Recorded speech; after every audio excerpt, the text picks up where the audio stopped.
he's right there in the white shirt.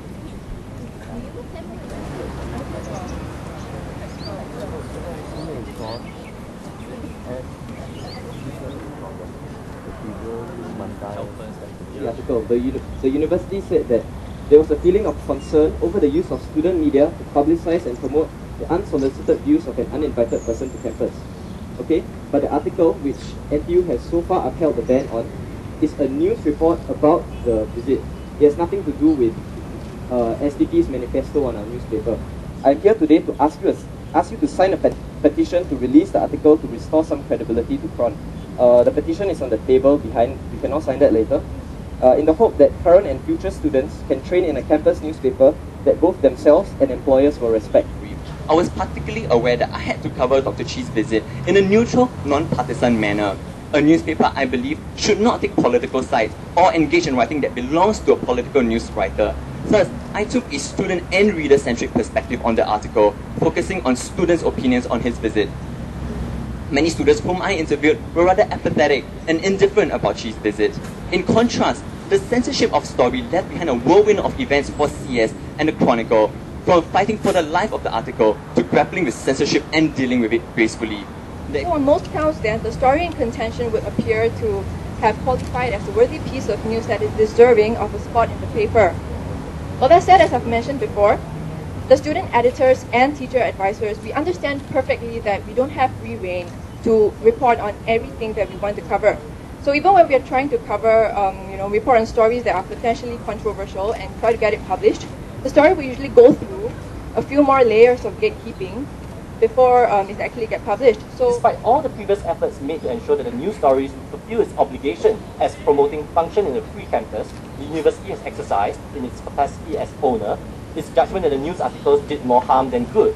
We firmly believe that as students, we are also important stakeholders of the school in NTU. Besides the fact that we pay a rough 20 to 30,000 grand, 30 grand school fee to help support the university income and funding for their research, we also create a bulk of the academic population of the university, which actually builds up the unique university culture. In addition, we as students also represent the university in all spheres and disciplines, and not just now, but also after we graduate.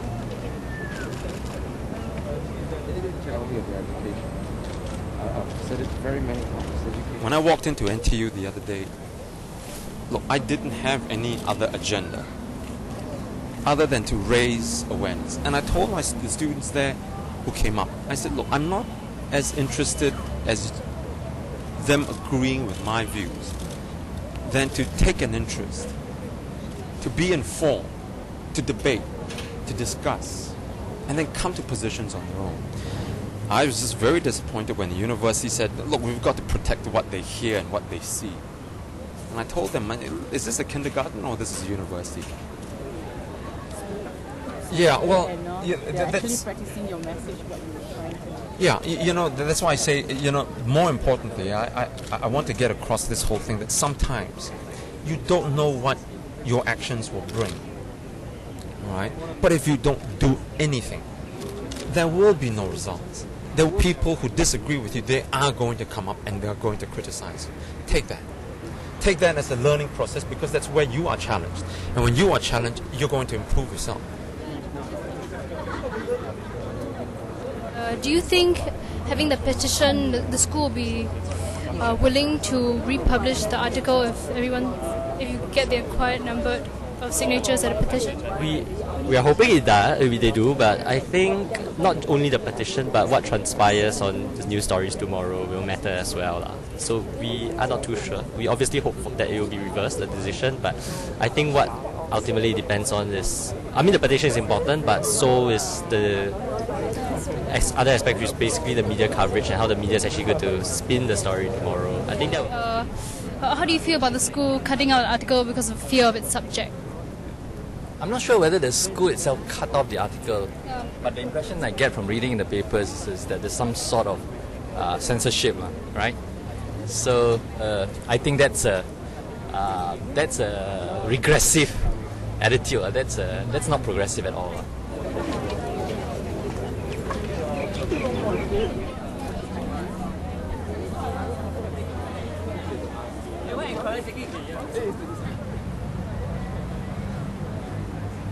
it is a high time for something relevant, for us to do something relevant about this. And so I would say that I'm very happy with the ways people are supporting causes, people are thinking ahead, people are engaging intellectual discourses. If you look at Facebook, for example, there's a lot of in-depth talk on it, like what is censorship, is it okay, media freedom, this and that. So I think it's a very, very nice step, very good next step for Singapore to take and for our university education to be.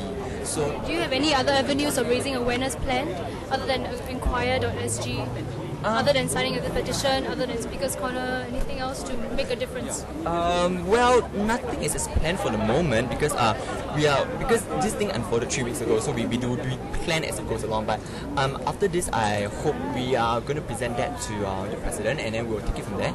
We'll see what happens. Yeah, but most likely we'll hope that everything turns out well. That this is a good step, a positive step, and everything turns out well after this. I delivered the inaugural lecture to NTU's Risk Management Society about 2 weeks ago. I was telling the students that they need to take risks, and I was talking about civil and political rights, and they were asking me. So today they are taking risks. The professors seem to see it as a last resort, like a worst case scenario that we are in a public place. We don't see it as that, we just see it as a healthy form of engagement here. How would you feel if the school does not publish the article, even though you've got the required numbers of signatures on a petition? We're trying to get as many signatures as possible, but I don't think that will have much more or much less. I guess the university will still think the way it is thinking. So what do you feel about today's event? Do you think it's going to make a huge difference? Will there be a dramatic U-turn? I think, sadly, no. I think one event alone probably isn't sufficient to ensure a dramatic U-turn or to make a huge difference in the media or the political scene in Singapore at least. But I think it's a good start. I mean, years, even months alone. You probably couldn't even imagine anyone coming to any place in Singapore and protesting over the fact that they didn't have enough media freedom. So I think the fact that this alone is happening is quite significant. The government sooner or later has to recognize that people do want more freedom than what they're getting right now. They know what they want from it, and it's not just a childish act of defiance or how the university might choose to see it. So I think it's very commendable, and that I hope future juniors of the Journal Division will actually stand up to be more active and involved in the kind of education that they are receiving. Yeah. But many people have commended you guys of being really brave and courageous of taking this first step. So how do you feel about that? I guess we're happy for the positive response. Yeah, because we were just going to go ahead and say how we feel about this thing, but we weren't sure how people would take it. So it's always heartening to know that there are people who agree with us on our stand and all that. So yeah. I think this is a good sign that NTU students are concerned about the media in Singapore, and because this shows that NTU students, they are going to be more politically mature in the future, and they will also form a more politically mature electorate. Okay, I think NTU has its own reasons for censoring the article, so there should be maybe a dialogue between the NTU admin and the students to resolve this problem. Yeah, I don't think it's just about the money issue. Yeah, it's also about ensuring stability in the campus and the country.